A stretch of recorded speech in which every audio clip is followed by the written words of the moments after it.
Welcome everyone to the podcast of carrier pro BD. আপনাদের সাথে আমি আজকের পডকাস্টে আছি আশফাক আদি।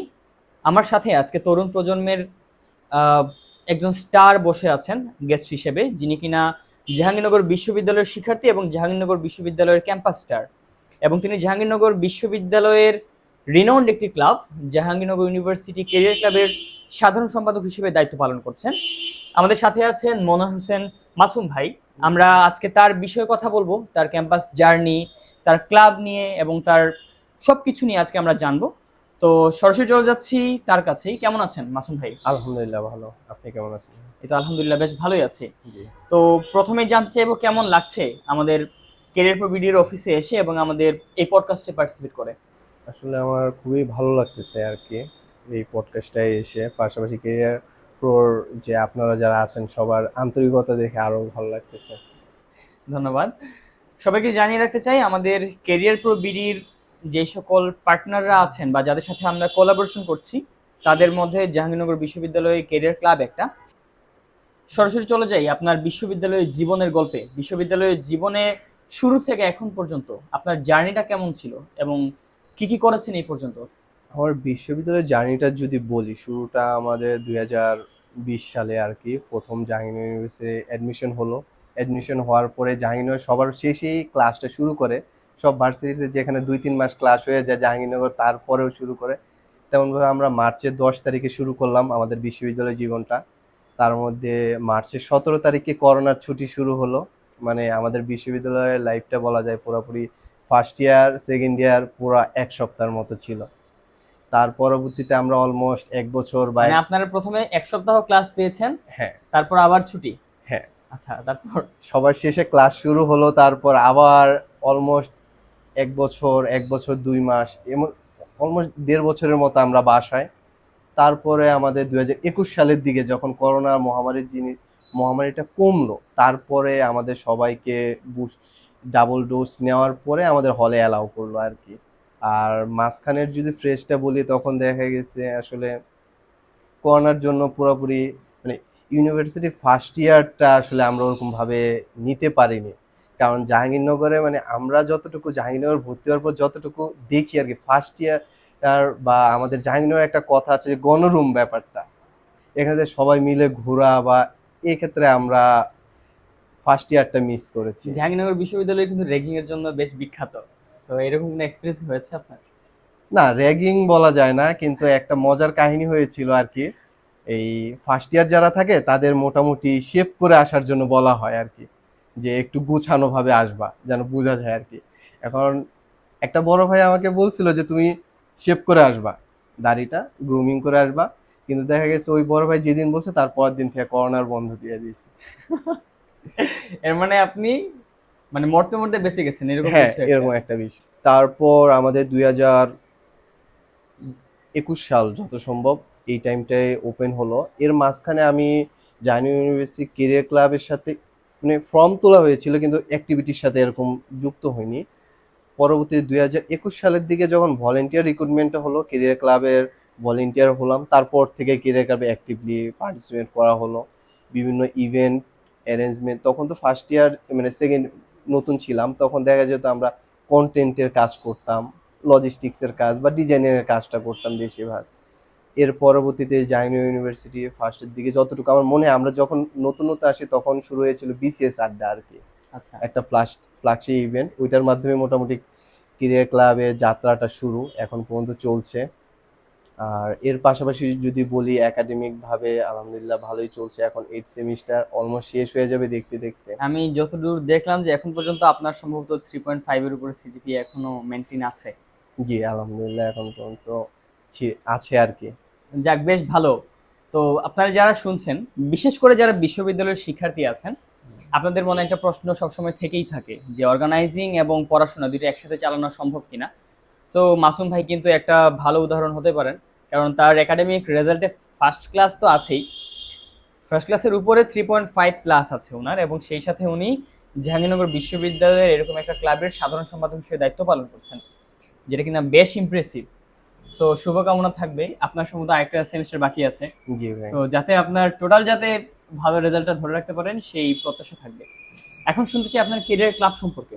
আপনার এই কেরিয়ার ক্লাবের যাত্রা কিভাবে শুরু হয়েছিল এবং এখন আপনারা কি কাজ করছেন? আমরা যদি বলি আমাদের ক্যারিয়ার ক্লাবের যাত্রাটা শুরু হয়েছিল 2014 সালে। প্রথমত আমাদের ফাউন্ডার রিপন ভাই ওনারা শুরু করেছিলেন। সেই সময় থেকে আমাদের এই মোটোটা ছিল build thyself and serve the nation. আমাদের মূল লক্ষ্যটা হলো যে আমাদের জাহাঙ্গীরনগর স্টুডেন্টদের নিজেদেরকে গড়তে হবে, তারপরে যেন আমরা নেশনকে সার্ভ করতে পারি। এক্ষেত্রে এই জাহাঙ্গীরনগর ইউনিভার্সিটি ক্যারিয়ার ক্লাবের যে যদি যাত্রার মধ্যে আমরা বলি, কেস কম্পিটিশন হয়েছে, ন্যাশনাল কেস কম্পিটিশন, বিসিএস আড্ডা, আর প্রত্যেক ইয়ারলি আমাদের এই বিভিন্ন স্কিল ডেভেলপমেন্ট সেশন চলতেই থাকে। আমরা যদি কেরিয়ার ক্লাবের ইভেন্টগুলোকে যদি ভাগ করি, আমাদের দুইটা অংশ থাকে, একটা হলো ট্রেনিং আর একটা হলো কাউন্সেলিং। ট্রেনিং পার্টটা হলো আমাদের নর্মালি হার্ড স্কিল, যেমন এক্সেল, মাইক্রোসফট ওয়ার্ড, তারপর সিভি, এগুলো আমাদের ঠিক করতে হয়। এগুলো আমরা আমাদের স্টুডেন্টদের জন্য বিভিন্ন সেশনে অ্যারেঞ্জ করে থাকি। পাশাপাশি কাউন্সেলিং ব্যাপারটা হয় কি, আমাদের যেমন আপনাদের সাথে আমাদের কোলাবোরেশন, এরকম অনেক অর্গানাইজেশনের সাথে আমার কোলাবোরেশন আছে। আমরা চেষ্টা করি যেন আমরা কর্পোরেট ভিজিটটা করতে পারি, যেমন কর্পোরেট ভিজিটের মাধ্যমে আমাদের স্টুডেন্ট লাইফে বুঝতে পারে যে আমার এই জবটাতে যাওয়ার জন্য কি দরকার বা কিভাবে আমরা এই জবটায় যেতে পারি। এভাবে আমরা কাজ করছি। অলমোস্ট আমাদের লাস্ট যে ইভেন্টটা ছিল বেসিক্স, এটা ছিল ফার্স্ট ইয়ার স্টুডেন্টদের উপর বেস করে, যে আমরা এটাতে Microsoft Word, Microsoft PowerPoint এবং এআই নিয়ে একটা অনলাইন সেশন অ্যারেঞ্জ করেছিলাম। তো আমরা শুনছিলাম এতক্ষণ জাহাঙ্গীরনগর বিশ্ববিদ্যালয়ের যাত্রাটা কিভাবে এবং তারা কি কি কাজ করছেন। এই মুহূর্তে জানতে চাইবো আপনাদের ভবিষ্যতে পরিকল্পনা কি কি আছে, বা ভবিষ্যতে আপনারা কি কি বিষয় নিয়ে কাজ করতে চাচ্ছেন, যেখানে কিনা ক্যারিয়ার প্রো ভিডিও আপনাদেরকে সাহায্য করতে পারে। ভবিষ্যতে যদি আমরা বলি, যেহেতু আমাদের দেশের একটা একটা খারাপ সিচুয়েশন বলা যায় চলে গিয়েছে, পাশাপাশি আমাদের বন্যা পরিস্থিতি পরবর্তীতে আমরা নিজেদের গুছিয়ে নিচ্ছি। এখানে আমরা চাচ্ছি সামনেতে আমাদের যে ফার্স্ট ইয়ার স্টুডেন্টরা আছে তাদেরকে নিয়ে কাজ করার জন্য, যেন তারা সফট স্কিল এবং হার্ড স্কিলগুলো পেয়ে থাকে। এক্ষেত্রে আমরা রেগুলার সেশন চলছে, আমাদের লাস্ট সেশন ছিল যে পার্সোনাল ব্র্যান্ডিং এর উপর। আমরা মোটামুটি ওইটা রেগুলার সেশন চলতেছে, প্রত্যেক উইকে আমরা একটা টপিকের উপর নিজেরা আলোচনা করি এবং ওইটা প্র্যাকটিস করি। পাশাপাশি আমরা সামনে আশা রাখতেছি আমরা বিভিন্ন ইন্ডাস্ট্রি ভিজিট থেকে শুরু করে জব ফেয়ার এবং কেস কম্পিটিশন নামানোর চিন্তা ভাবনা আছে, যেন আমাদের যে রানিং মেম্বার যারা আছে তারা কর্পোরেটের একটা ফিল যেন পায়। তো জাহাঙ্গীরনগর বিশ্ববিদ্যালয়ের শিক্ষার্থী যারা আছেন, যেহেতু আপনাদেরকে শহর থেকে কিছুটা বেশ কিছু দূরে থাকতে হয়, হ্যাঁ। তো সেই ক্ষেত্রে আপনাদের এই ধরনের কোনো ফিল বা কোনো কিছুকে আপনারা মনে করেন যে কেন্দ্র থেকে বা সেন্টার থেকে দূরে থাকার জন্য আপনারা কিছু ডিফিকাল্টিস ফেস করছেন, বা যদি করে থাকেন এই ডিফিকাল্টিসগুলো আপনারা ওভারকাম কিভাবে করছেন? হ্যাঁ, আসলে আমাদের মেইন ঢাকা থেকে জাহাঙ্গীরনগর একটু দূরে। এক্ষেত্রে দেখা যায় আমাদের নরমালি বিভিন্ন ইভেন্ট বা গেস্টের ক্ষেত্রে একটা প্রবলেম ফেস করতে হয়। পাশাপাশি আমাদের স্টুডেন্টরাও ঢাকা মুভ করার জন্য একটা প্রবলেম ফেস করে। তাছাড়া মানে এই প্রবলেমটা সলভ করার জন্য আমাদের ক্লাবের যদি প্রেক্ষাপটে আমি যদি বলি, আমরা নিজেরা কর্পোরেট ভিজিটের অ্যারেঞ্জ করতেছি। লাইক আমাদের একটা গ্রুপ আছে, তারা এইচআরে আগাতে চায়। আমরা কোনো একটা অর্গানাইজেশন পিক করে আমরা 5 জন বা 6 জনের একটা টিম ওই কর্পোরেট বা ওখানে গিয়ে কথা বললাম যে কি দরকার, মানে আমাদের কর্পোরেটের যে সেক্টরে আমরা যেতে চাচ্ছি ওইটা আমরা একটা গ্রুপ করে করে আমরা প্রত্যেক উইকলি ভিজিটের চেষ্টা করছি। কেরিয়ারের ক্ষেত্রে যেহেতু আপনি বিশ্ববিদ্যালয়ের স্টুডেন্ট এখনো আছেন, আপনার কি মনে হয় একজন মেন্টরের প্রয়োজনীয়তা কতটুকু, বা একজন মেন্টর আসলে আপনার কেরিয়ারের ক্ষেত্রে কি কি ধরনের আহ, ভূমিকা রাখতে পারে? যেহেতু আমি বর্তমানে একজন স্টুডেন্ট আছি, আমি একজন মেন্টরের গুরুত্ব অনেক। কারণ কারণ আমরা নিজেরা বলতে পারি না আমাদের সামনের কি কি দরকার। এই ক্ষেত্রে মেন্টর যদি আমরা একজন ভালো মেন্টর পাই, এক্ষেত্রে আমাদের কেরিয়ার পিক থেকে শুরু করে কেরিয়ার যাত্রাটাই অনেকটা সহজ হয়ে যায়, যেটা বর্তমানে মোটামুটি আমাদের ক্লাবেও হয়ে থাকে আর কি। যে মাসে বা 2 মাসে আমাদের যে অ্যালামনাই আছে, আমাদের অ্যালামনাইরা সবাই কম বেশি ভালো ভালো জায়গায় আছে, তাদের নিয়ে আমরা অনলাইন সেশন করে থাকি। বা যদি পসিবল হয় অফ ডেতে আমরা তাদের সাথে বসার ট্রাই করি। সেখানে দেখা যায় আমাদের যে রানিং স্টুডেন্ট যারা আছে তাদের সাথে তাদের একটা যোগসূত্র হয়। ওখানে আমরা ডিফারেন্ট টাইপের মেন্টরিং সেশন হয়ে থাকে, যেমন গ্রুপ হইতে পারে বা ওয়ান টু ওয়ান। এখন আমরা একটা অ্যারেঞ্জমেন্ট করি, এখন যার যার কাছ থেকে মেন্টরশিপটা পছন্দ হয় সে ওইভাবে পিক করে নেয় যে আমি মাসুম ভাইয়ের কাছে শিখবো, আমি অনুপম ভাইয়ের কাছে শিখবো। আচ্ছা। এখন আমরা ডিরেক্টলি তো বলতে পারি না যে আপনি এর কাছ থেকে শিখেন, কারণ ওইটা পার্সোনাল ভেরি করে। আপনার কোনো পার্সোনাল মেন্টর আছেন যিনি শুরু থেকে এখন পর্যন্ত আপনাকে বিভিন্ন বিষয়ে গাইডলাইন দিচ্ছেন বা পরামর্শ দিচ্ছেন বা দিয়েছেন? আমি যদি বলি আমাদের মেন্টরের হিসেবে আমার ইমিডিয়েট সিনিয়র জাহিদ ভাই আছেন। ওনার সাথে আমার মোটামুটি সবকিছু নিয়ে যোগাযোগ হয়, কথা হয়। পাশাপাশি মানে কোনো প্রবলেম ফেস হলে ওনাকে জিজ্ঞেস করলে বেশিরভাগটাই জানা যায়। লাইক দেখা যায় কোনো একটা সিভি ড্রপ করব যে ভাই এটাতে ড্রপ করা যায় কিনা, বা অন্যান্য যাই হোক ভাইয়ের সাথে মোটামুটি আলোচনা হয় এই বিষয়গুলো নিয়ে। ওকে, জাহিদ ভাইয়ের মতো ভাই যারা আছেন তাদের প্রতি আমরা ধন্যবাদ জ্ঞাপন করছি, কারণ একটা বিশ্ববিদ্যালয়ের শিক্ষার্থীর এই সাপোর্টটা পাওয়া বা সে কোন ট্র্যাকে যাবে সেই ট্র্যাকটা কেউ একজন বলে দিবে, কেউ একজন পরামর্শ দিবে, এই জিনিসটার গুরুত্ব আসলে অনেক বেশি। সো জাহিদ ভাইয়ের মতো সিনিয়র ভাই যারা আছেন তাদেরকে আমরা স্যালুট জানাই।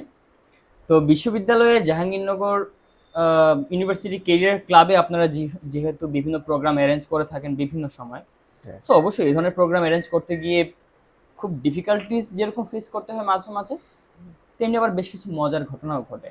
হ্যাঁ, তো এরকম কোনো মজার ঘটনা শেয়ার করতে চাইবেন আমাদের সাথে? মজার ঘটনা বলতে গেলে যদি বলি আর কি, আমাদের লাস্ট এই জেইউসিসি কার্নিভাল হয়েছিল আর কি, ওইটা আমাদের এক যুগ পূর্তি উপলক্ষে। ওখানে দেখা গিয়েছে আমাদের বেশিরভাগ স্টুডেন্টই টানা একদিন বা 2 দিন ঘুমায়নি। এখন এমন একটা অবস্থা হয়েছে শেষের দিকে আমাদের ভাইস প্রেসিডেন্ট আমার বন্ধু মেহেদি, ওকে দেখে মনে হচ্ছে ও মনে হয় ড্রাঙ্ক বা কোনো প্রবলেম। আমাদের তখনকার রানিং প্রেসিডেন্ট কাশপি আপু ওকে দেখে ভয় পেয়ে গেছে যে কোনো প্রবলেম হচ্ছে কি না। কিন্তু আসলে ব্যাপারটা হয়েছে এরকম যে আমরা কাজ করতে করতে ঘুম হয়নি, সবার অবস্থাটা অন্যরকম। হ্যাঁ, এই ধরনের প্রবলেম কিন্তু যেহেতু আমি নিজে একজন কি বলা যায় মানে ক্লাব পার্সন বা অনেকগুলো ক্লাবে যুক্ত ছিলাম, এবং আমি নিজেও পার্সোনালি বেশ কয়েকটা জব ফেয়ার অ্যারেঞ্জমেন্টের সাথে যুক্ত ছিলাম, এই বিষয়টা আসলে হয় সারাদিন কাজ করতে করতে বা বিভিন্ন দায়িত্ব পালন করতে করতে দেখা যায় ইভেন্টের দিন আসলে আমাদেরকে খুঁজে পাওয়া যায় না। এমনও হয়েছে, আমার এক্সপিরিয়েন্স যদি আমি বলি, যখন আরইউসিসিতে জব ফেয়ারে কাজ করি, 7th আরইউসিসি জব ফেয়ারে, তখন সারাদিন কাজ করছি, রাতের বেলা একদম ইভেন্ট গ্রাউন্ডের মধ্যে ছিলাম। সো বিভিন্ন জন বিভিন্নভাবে ঘুমানোর জায়গা খুঁজে নিচ্ছে, বাট আমরা মানে যেহেতু গ্রাউন্ডের মধ্যেই ছিলাম এবং রাত তখন প্রায় 3টা থেকে 4টা, সারা রাত কাজ করতে করতে হঠাৎ মনে হলো একটু ঘুমানো প্রয়োজন। একটা চাদর ছিল, একটা টি টেবিল ছিল, টি টেবিল আর সোফা কিছু একটা। সো সেইখানের মধ্যে শুয়ে চাদরটা, পুরো চাদর মুড়ি দিয়ে আমি ঘুম দিয়েছি। সকালে ওঠার পর দেখি কেউ আমাকে খুঁজে পাচ্ছে না। মানে আমি যখন ঘুম ভেঙে উঠলাম সবাই আমাকে জিজ্ঞেস করছে আমি কোথায় ছিলাম, আমাকে খুঁজতে খুঁজতে তারা পাচ্ছে না। সো এই ধরনের বেশ কিছু মজার ঘটনা সবসময় হয়, এবং এগুলো আসলে ভালো এক্সপিরিয়েন্স। হ্যাঁ, এই যে নির্ঘুম রাত, সেগুলো আসলে অনেক কিছুই আমাদেরকে শেখায়, আমাদের বেশ ভালো কিছু এক্সপিরিয়েন্স দেয়। সো ক্লাব নিয়ে অনেক কথা হলো, আপনার ইউনিভার্সিটি জার্নি নিয়েও কথা হলো, একটু আপনার পার্সোনাল লাইফে যেতে চাই যদি কোনো সমস্যা না থাকে। না ভাই শিওর। ওকে, সো আপনারা কয় ভাই বোন? আমরা 2 ভাই আর বাবা মা আছেন আর কি। আপনার শুধু 2 ভাই? হ্যাঁ। আচ্ছা, আপনার বাসা কোথায়? আমার বাড়ি হলো ডিপিজে, সাভার আশুলিয়া। মানে ইউনিভার্সিটির পাশেই? হ্যাঁ। তাহলে তো বলা যায় খুবই ভালো, কারণ আমার বাসা ছিল সিলেটে কিন্তু আমার ইউনিভার্সিটি ছিল রাজশাহী। সো দুইটা দুই প্রান্তে দেখা যায় পুরো একদিন চলে যেত আমার বাসা থেকে ইউনিভার্সিটি, অথবা ইউনিভার্সিটি থেকে আমার বাসায় যেতে। সেক্ষেত্রে তো আপনি বেশ লাকি, এর মানে আপনার বিশ্ববিদ্যালয়ের আশেপাশেই বাল্য বন্ধু যারা ছিল তারা আছে। হ্যাঁ, যেহেতু আপনার বাড়ি লক্ষ্মীপুর, লক্ষ্মীপুরে যাওয়া আসা হয়, বা লাস্ট কবে গেছেন আপনার বাড়িতে? লাস্ট লক্ষ্মীপুর আসলে যাওয়া হয়েছিল আমার দাদি যখন মারা যায় আর কি, তখন। কত সালে তাও? এটা 2022 সালে আর কি। মানে 2 বছরের মধ্যে আপনি বাড়িতে যাননি? হ্যাঁ। তাহলে বাড়িতে আছেন কে কে? বাড়িতে আছেন বলতে আমাদের 2 ফুপু, তাছাড়া এমনিতে যা আত্মীয় স্বজন আছে আচ্ছা, আমাদের, বাবারা 5 ভাই, তারা সবাই ঢাকাতে আমাদের আশেপাশে আছেন আর কি। এই বুঝতে কারণে পেরেছি। দেখা যাচ্ছে যাওয়া হয় না। তো গ্রাম কি মিস করেন না? হ্যাঁ, গ্রাম আসলে মিস করা হয় কিন্তু মিস করার প্রশ্নটার আগে আসলে আমার প্রশ্নটা করা উচিত আপনার গ্রাম পছন্দ কিনা। কারণ অনেককে আমি চিনি যাদের হয়তো শহর ভালো লাগে, গ্রাম ভালো লাগে না। অনেকের কাছে গ্রামের পরিবেশটা বেশ ভালো লাগে। সো আপনার মানে কোন টাইপ আসলে? ওকে, সো আমরা এখন যাব ঝটপট প্রশ্নে, এবং ঝটপট প্রশ্নের নিয়ম হচ্ছে আপনার সময় থাকবে 5 সেকেন্ড, এবং 5 সেকেন্ডের মধ্যে আপনি আপনার অ্যান্সারটা আমাদেরকে দিবেন। এবং ভাবার জন্য আপনি 5 সেকেন্ড সময় পাবেন। বুঝতে ওকে, গ্রাম না শহর? শহর। সাকিব আল হাসান নাকি তামিম ইকবাল? তামিম ইকবাল। জায়েদ খান নাকি শাকিব খান? শাকিব খান। পাহাড় না সমুদ্র? সমুদ্র। দেশি খাবার নাকি মানে ফ্রাইড রাইস নাকি ভাত? ভাত। মানে ফাস্ট ফুড নাকি দেশি খাবার? দেশি খাবার। সো কর্পোরেট পলিটিক্স বা ওই লাইফে যেহেতু আপনি এখনো ইন করেন নাই, সো সেই সকল বিষয় নিয়ে প্রশ্ন করছি না, কিন্তু প্রশ্নটা হচ্ছে ক্লাব পলিটিক্স, এই শব্দটার সাথে পরিচিত আছেন? হ্যাঁ। সো ক্লাব পলিটিক্সে কখনো কি আপনার যুক্ত হওয়া হয়েছে বা ফেস করেছেন এই পলিটিক্সটা কখনো? না, আসলে ওরকম যে আমরা নর্মালি যেটা পলিটিক্স বলতে যেটা বুঝি আর কি, দুষ্ট রকম একজনকে মাইনাস করে আরেকজনের উপরে আসা, আসলে ওরকম না। আমাদের ক্লাবে দেখা যেত আমাদের একটা, আমরা কয়েকজন ফ্রেন্ড মিলে কাজ করতাম। এখন এক্ষেত্রে দেখা যেত আমাদের কাজের মাধ্যমে যতটা আগিয়ে আসা যায়, অনেক ক্ষেত্রে আমরা যতটুকু শুনি ক্লাব পলিটিক্স মানে যে আপনাকে একটা দায়িত্ব দেওয়া হলো, আপনি আরেকজন পাবে, মানে আরেকজন লিড পাবে বলে আপনি নিতেছেন, আপনি পারবেন না তাও নিতেছেন, এরকম না। আসলে আমাদের মোটামুটি ক্লাব পলিটিক্স না, ক্লাব একটা কম্পিটিশন চলতো আর কি। কম্পিটিশন চলতো, মানে ভালো কাজের কম্পিটিশন। হ্যাঁ, যে কে কত বেশি করতে পারছে। পলিটিক্সকে আমরা কখনোই খারাপ বলছি না, বা পলিটিক্স আসলে মানুষের লাইফেরই একটা পার্ট, যেহেতু সব কিছুর মধ্যেই পলিটিক্স থাকে। বাট তারপরে এই পলিটিক্সকে ঘিরে মাঝে মাঝে বেশ কিছু মজার ঘটনার তৈরি হয়, মজার কিছু পরিস্থিতির তৈরি হয়, যেগুলো সামলানোর মাধ্যমে আসলে আপনি আপনার ফিউচার লাইফে কেমনভাবে ভালো করবেন সেই লার্নিংসটাও আসলে পাওয়া যায়। সো পলিটিক্সকে আমরা খারাপ বলছি না, তবে হ্যাঁ, পলিটিক্সের বেটার ভার্সন আমরা বলতে পারি কম্পিটিশন। সো কম্পিটিশন থাকাটা বেশ ভালো এবং সেটা আসলে বেশ কাজে দেয়।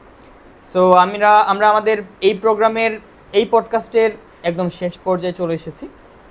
আমরা শেষ করার আগে জানতে চাইবো আপনার কাছে, আপনার ইউনিভার্সিটির জুনিয়র যারা আছেন, যারা হয়তো বা আপনার ক্লাবে এখন জুনিয়র হিসেবে কাজ করছে, বা বিশ্ববিদ্যালয়ের শিক্ষার্থীরা যারা আপনাকে শুনছে, তাদের সম্পর্কে কেরিয়ার ভাবনা নিয়ে আপনি কি বলবেন বা কি পরামর্শ দিবেন? আচ্ছা, এটা আমি আমাদের জুনিয়র যারা ব্যাচ আছে মানে তাদেরকে এই পরামর্শটা দিব। তারা ফার্স্ট ইয়ারে আসার ক্ষেত্রে দেখা যায় অনেকে অনেক কিছু বলে যে অমুক ভাই টপার, অমুক ভাইয়ের সিজি ভালো, তার কথাই শুনতে হবে। এগুলোতে না যেয়ে তাদের আসলে অ্যানালাইজ করতে হবে, কার কথাটা সত্য মিথ্যাটা আগে বের করতে হবে।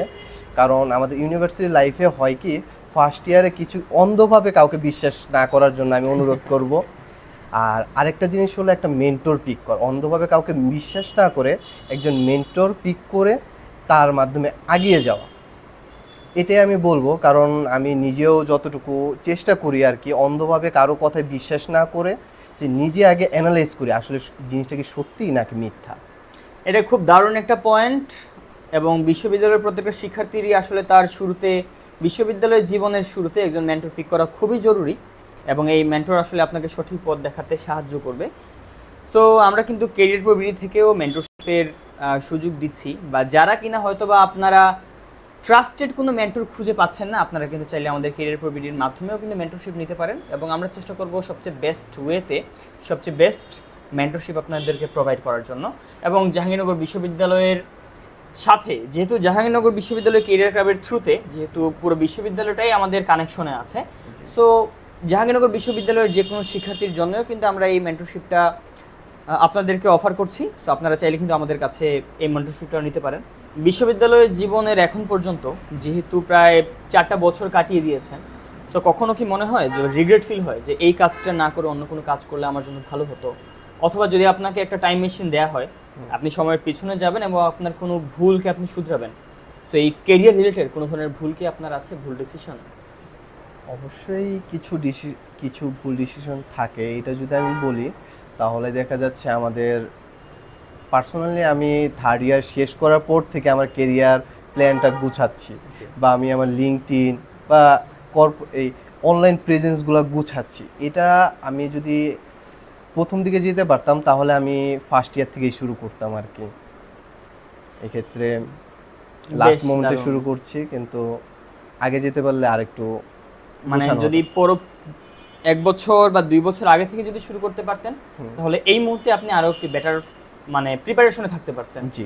সো খুবই ভালো একটা পরামর্শ, এবং প্রত্যেকেরই আসলে নিজেদের বিশ্ববিদ্যালয় জীবনের শুরু থেকেই নিজের কেরিয়ারটা গুছানোর জন্য একটা লক্ষ্য স্থির করা প্রয়োজন, এবং এক্ষেত্রে আসলে মেন্টর আপনাকে খুব সাহায্য করতেই পারে। এবং জাহাঙ্গীরনগর বিশ্ববিদ্যালয়ের শিক্ষার্থী যারা আছেন, আপনাদের মাসুম ভাই তো আছেন আপনাদেরকে মেন্টরশিপ দেওয়ার জন্য। সো আপনারা আপনাদের মাসুম ভাইয়ের কাছে যে কোনো সময় চলে আসবেন মেন্টরশিপ নেওয়ার জন্য, এবং এর বাইরেও যদি প্রয়োজন মনে হয় আমরা তো আছি। সো এতক্ষণ আপনারা যারা আমাদের সাথে ছিলেন সবাইকে অসংখ্য ধন্যবাদ। তো আমরা আজকের মতো আমাদের এই পডকাস্টটা শেষ করছি। পরিশেষে ধন্যবাদ জানাবো মাসুম ভাইকে, যিনি এত কষ্ট করে আমাদের অফিসে এসেছেন এবং আজকে আমাদের এই পডকাস্টে পার্টিসিপেট করেছেন। দেখা হবে পরবর্তী কোনো পডকাস্টে, পরবর্তী কোনো ইন্ডাস্ট্রি প্রফেশনালকে অথবা কোনো ক্যাম্পাস স্টারকে নিয়ে। টিল দেন ভালো থাকুন, সুস্থ থাকুন, এবং অবশ্যই কেরিয়ার প্রো বিডির সাথেই থাকুন।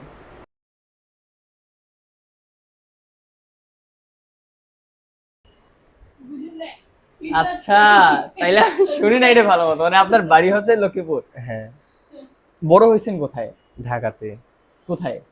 এই ডিউপি যেটা আর কি, আশুলিয়া, সাভার আশুলিয়া। কনফিউজ। মানে লক্ষ্মীপুর মনে করেন নিজেদের বাসা, কিন্তু একেবারে আচ্ছা, বুঝতে পেরেছি। যাওয়া না, না, আমি ধরতে পেরেছি, কনফিউজ হয়ে গেছিলাম। ঠিক আছে তাহলে। আচ্ছা, তাই আবার যাই প্রশ্নে।